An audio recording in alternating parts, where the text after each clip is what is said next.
precisamos, Senhor, pois o Senhor sabe todas as coisas, até as profundezas da nossa alma. O Senhor sabe cada um de nós onde precisa ser tocado, onde precisa ser exortado, onde precisa ser edificado. Então vem com o poder da tua palavra, ministrando ao coração, à mente e ao espírito do teu servo, para que ele venha trazer as boas novas e o nosso coração venha se encher do gozo do poder da tua palavra. Que venha, Senhor, o teu reino sobre nós, o reino de paz, justiça e alegria, através do poder da tua palavra. E venha a nós o teu reino, seja feita a tua vontade, em nome de Jesus. Meus irmãos, nós estamos meditando sobre adoção, o espírito de adoção. Deus, Ele separou para si um povo, elegeu um povo e resolveu salvar esse povo. Mas Ele poderia salvar esse povo e pronto. No entanto, Ele salvou e adotou esse povo. Ele quis que esse povo levasse o seu nome, que esse povo que Ele escolheu passasse a ser filhos, esse povo passasse a ser filho dele, e Ele assim o fez. Então, além do privilégio da salvação, você tem o privilégio de ser chamado filho de Deus. E nós estamos vendo nas Escrituras que a adoção trata dessas coisas, como diz na confissão de fé do Westminster. Todos os que são justificados é Deus servido em seu único Filho, Jesus Cristo, e por Ele fazer participantes da graça da adoção. Por essa graça eles são recebidos no número dos filhos de Deus e gozam a liberdade e privilégio deles. Tem sobre si o nome dele, recebem o espírito de adoção, têm acesso com confiança ao trono da graça e são habilitados a clamar: Abba, Pai. São tratados com comiseração, protegidos, providos e por Ele corrigidos como por um Pai. Nunca, porém, abandonados, mas selados para o dia da redenção, e herdam as promessas, como herdeiros da eterna salvação. Então, disso tudo nós estamos vendo que aquele que é escolhido de Deus, que é filho de Deus, ele tem a proteção do Pai. Deus, ele o protege, ele tem esse compromisso em proteger o seu filho. No entanto, amados, o que significa ser protegido de Deus? O que significa ter um Pai protetor? Como é que Deus nos protege?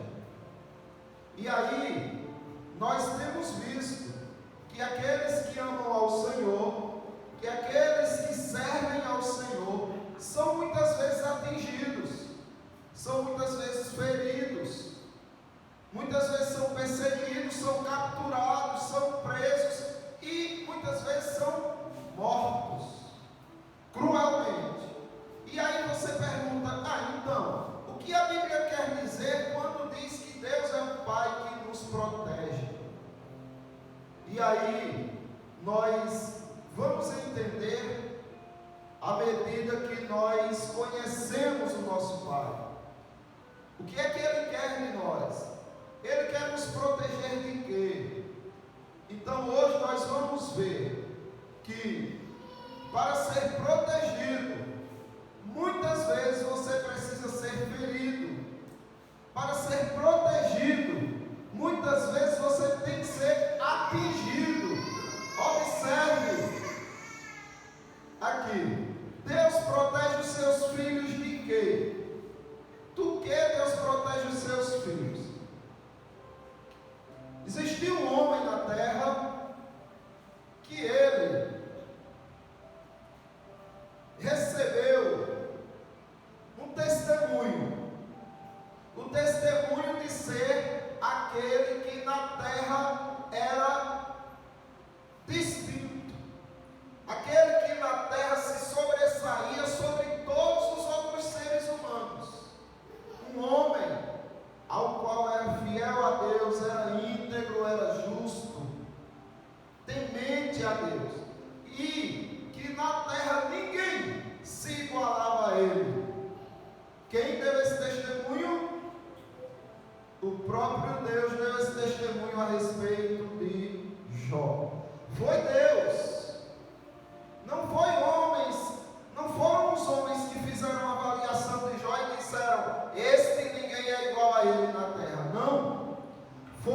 próprio Deus, dizendo a Satanás que na terra não tinha ninguém igual a Jó. Observe.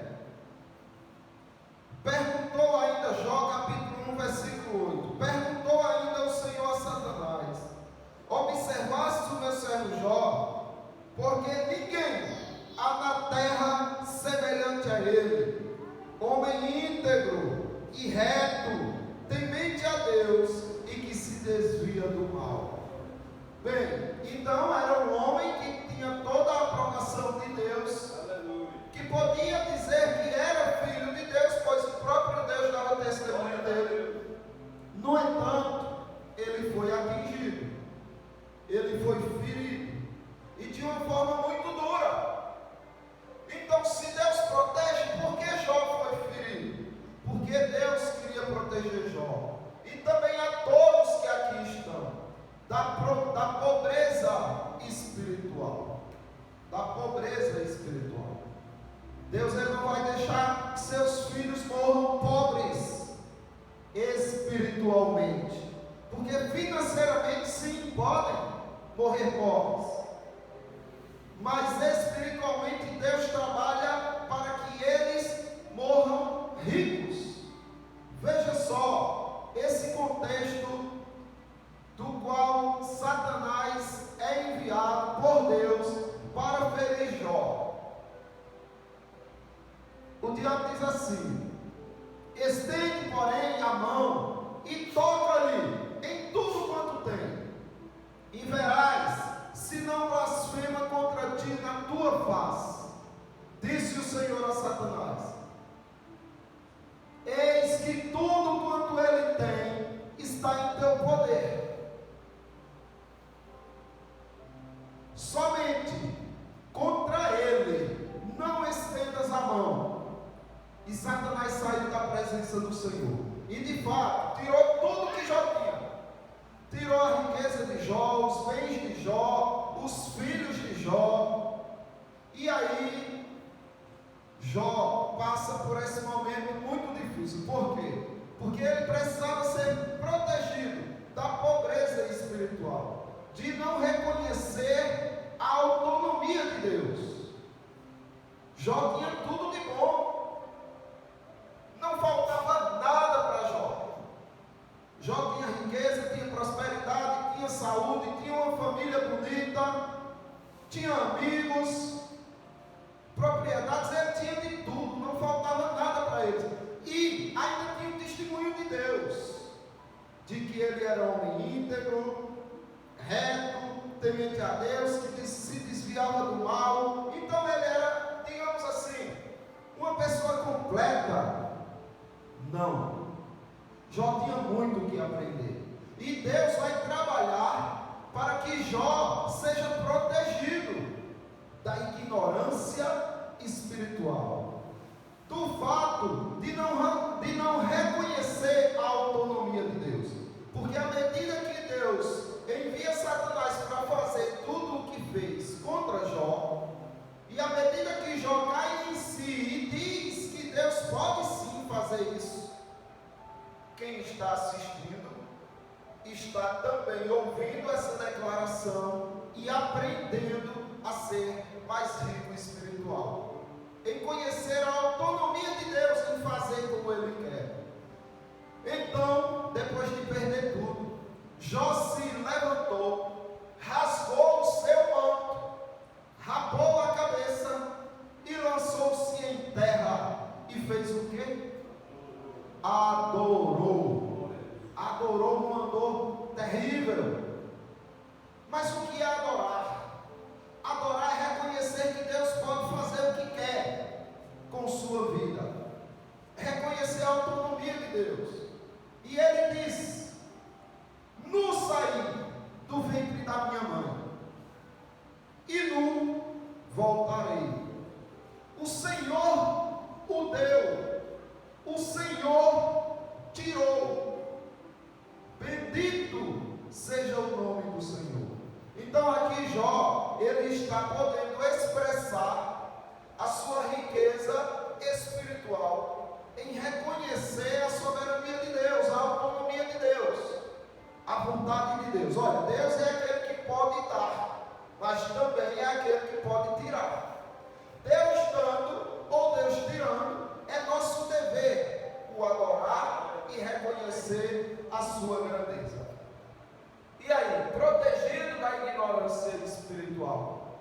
Veja só, Satanás volta diante de Deus, e Deus o confronta e diz: olha aí, tirou tudo, fez o que você queria e continuou sendo um adorador de verdade.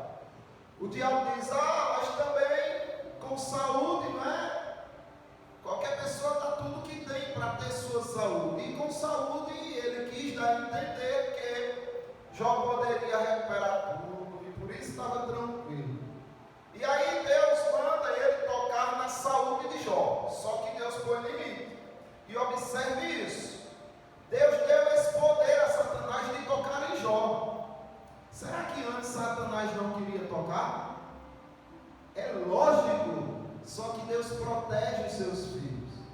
Agora, quando Deus tem um plano, quando Deus tem algo a fazer com que seus filhos cresçam, muitas vezes esse crescimento vem através da dor, da perda, do sofrimento. E aí, Satanás diz assim para Deus: estende, porém, a mão, toca-lhe nos ossos e na carne, e verás se não blasfema de ti na tua face.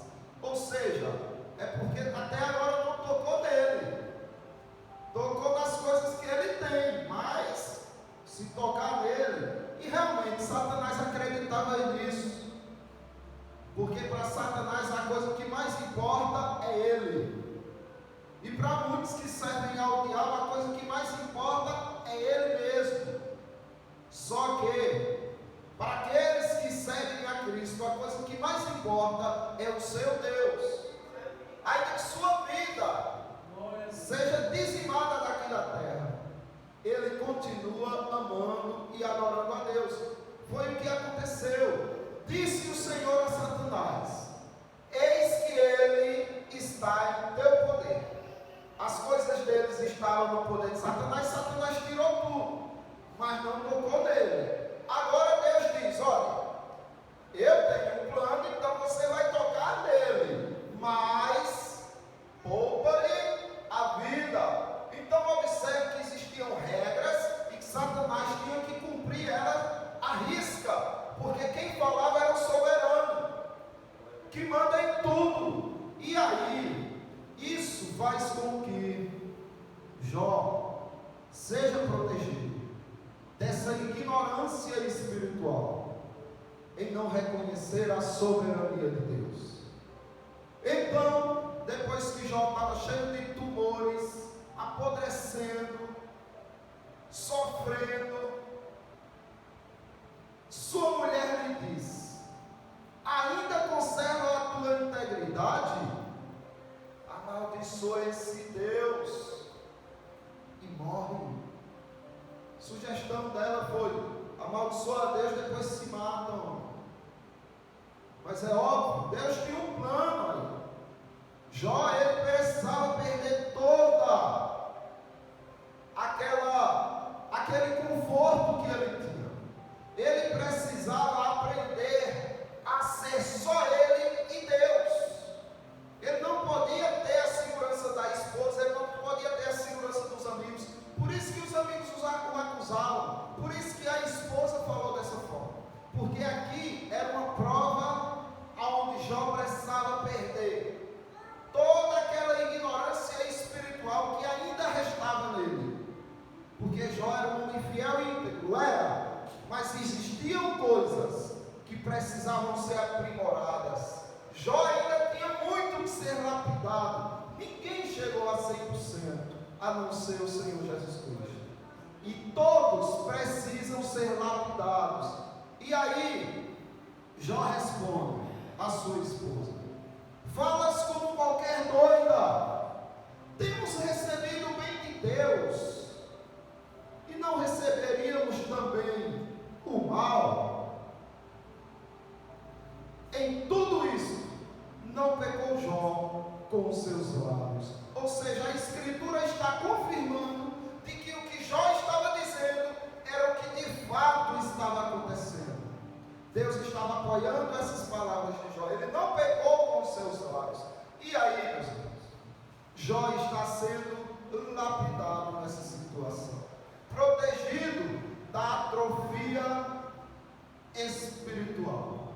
Jó não podia ser atrofiado espiritualmente.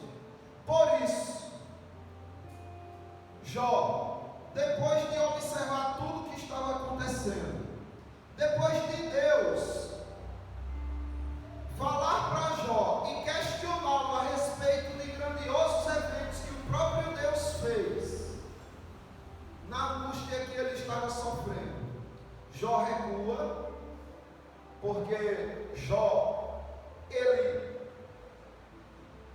lastimou a sua vida. Ele não lastimou Deus, mas ele lastimou a sua vida.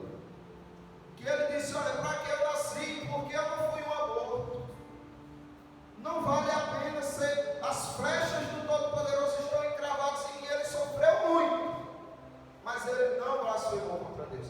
Mas até essa inquietação dele precisava ser trabalhada. Deus precisava fazer com que Jó avançasse da altura máxima que ele conseguiu chegar a mais do que isso. Porque Deus, ele não queria que Jó fosse apenas o melhor entre os homens. Deus queria que ele fosse o melhor a cada dia. Ele precisava evoluir a cada dia. E aí, Jó, depois de ser confrontado por Deus, ele diz assim: então respondeu Jó ao Senhor: bem sei que tudo podes, e nenhum dos teus planos, nenhum pode ser frustrado. Quem é aquele, como disseste, que sem conhecimento encobre o conselho? Ou seja, foi o que Deus disse de Jó. Quem é você, Jó, que sem conhecimento está querendo entender as coisas? Porque a aflição de Jó era que Jó queria uma resposta de Deus. Jó queria entender porque ele estava passando aquilo tudo. Porque os amigos de Jó diziam, mas não era verdade. E Jó sabia que não era verdade.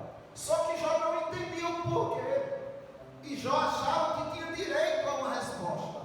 E aí Deus disse que ele não tem esse direito, apesar de Deus resolver a situação dele. E observe: quem é aquele, como disseste, que encobre o conhecimento, que encobre o conselho, que sem conhecimento encobre o conselho? Então aí ele já recua.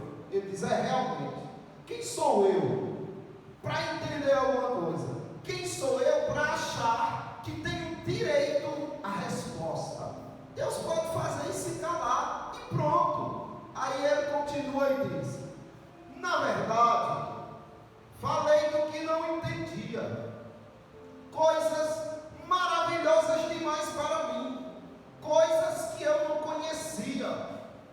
Meus irmãos, o que Jó está dizendo aqui é: olha, enquanto eu estava falando, afligido, buscando entender o que estava acontecendo, eu falei muita coisa que não fazia sentido. Agora, eu entendo que tudo isso que está acontecendo, eu não sei o motivo, mas eu entendo que são coisas maravilhosas demais para mim. São maravilhas tão grandiosas, são maravilhas tão altas, que eu não tenho como alcançar. Eu só falei do que eu não entendia. E aí ele diz: escuta-me, pois havias dito, e eu falarei, eu te perguntarei, e tu me ensinarás. Aqui é Deus, meus irmãos. Deus confrontando Jó na sua angústia, na sua aflição de achar que tinha direito a respostas. E Deus diz: olha, tá bom, já que você acha que tem tanto direito, faça o seguinte, me escute, que eu vou perguntar uma coisa para você. Agora,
me abomino e me arrependo no pó e na cinza.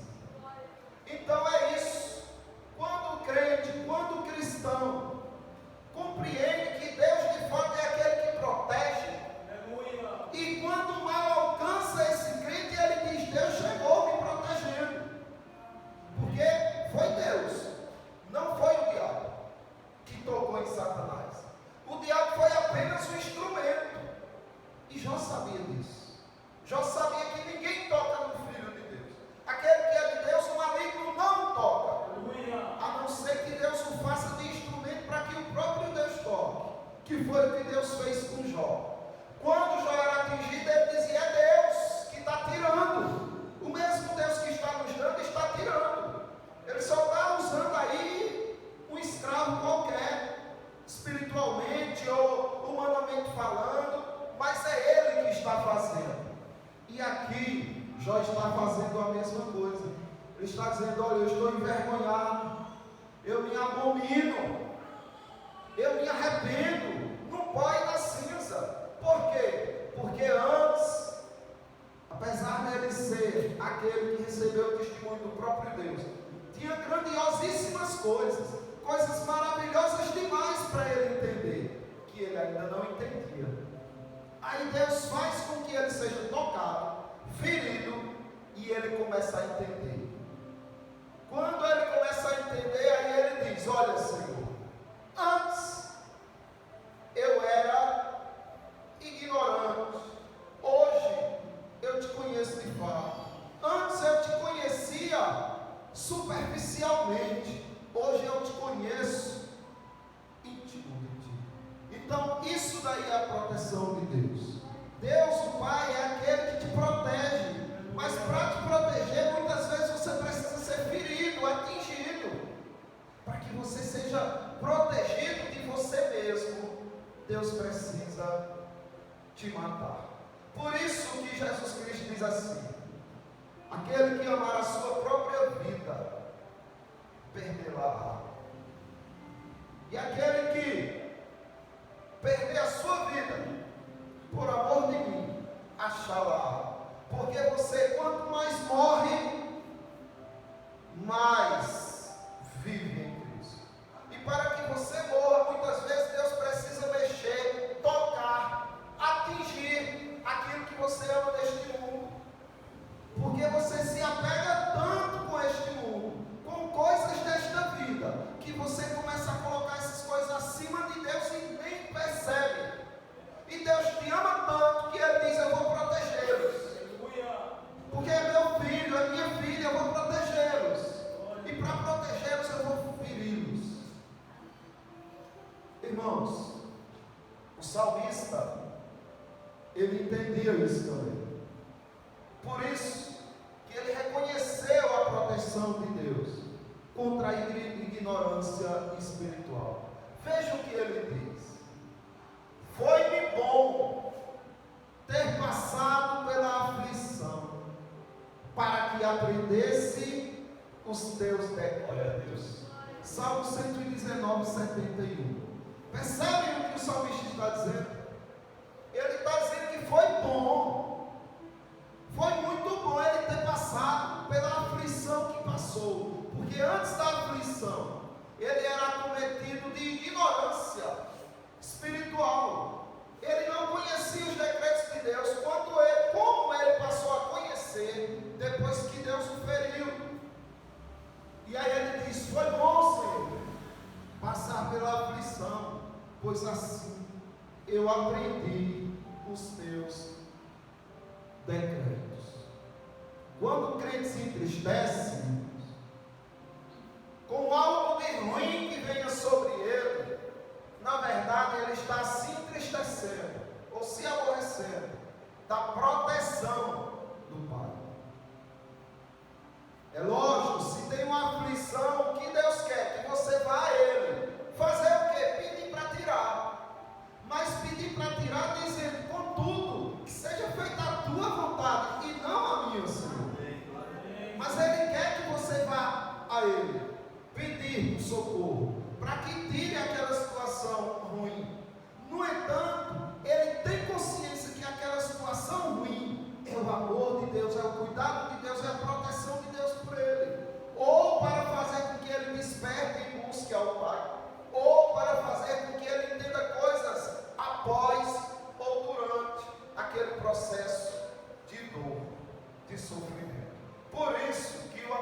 Paulo ele diz assim aos Romanos, na sua epístola, capítulo 8, versículo 28.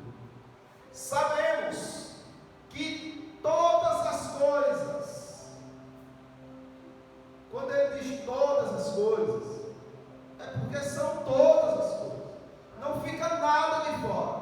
Tudo que acontece com você coopera, contribui, trabalha para o teu bem, para o bem daqueles que amam a Deus, daqueles que são chamados segundo o seu propósito. Então, quer ver a proteção de Deus? É só olhar ao seu redor e ver o que está acontecendo com você, o que já aconteceu, e esperar pelo que vai acontecer ainda. Independente das pessoas ou de você julgar algo bom ou ruim, do que está para vir, de uma coisa certa, é a proteção de Deus em ação pela tua vida. Entenderam, irmãos? Então, vamos confiar nesse cuidado, nesta proteção, neste amor de pai para com o filho. O amor dele supera em muito o amor de um pai terreno, por melhor que este seja. Se um pai terreno trabalha para dar coisas boas aos seus filhos, muito mais o Pai Celestial. Então descansemos nesse cuidado, nessa proteção do nosso Pai. Algum irmão vai querer comentar, questionar, acrescentar algo? Passa ali, irmãos, para lá. Glória a Deus. Boa noite. Boa noite, Pai Santo. Amém. Nós só quero ressaltar aqui, nós temos ter uma importância, dizendo que muitos cristãos, e até aqueles que também não são, dão muito crédito ao diabo. E a gente vê que não. Que a última palavra, na verdade, é o nosso Deus, é o Cristo da cruz. Aproveitando que ele tem o poder de tudo e de todas as coisas, que foi lá ao Senhor, pedir a permissão a Ele. Isso. Então, somente só contribui dizendo isso, que possamos entender que, de fato, o poder está sob o domínio de Deus, não do diabo. Isso deve nos deixar bem confortável, bem confortáveis e confiantes, saber que até o diabo treme diante da soberania do nosso Deus.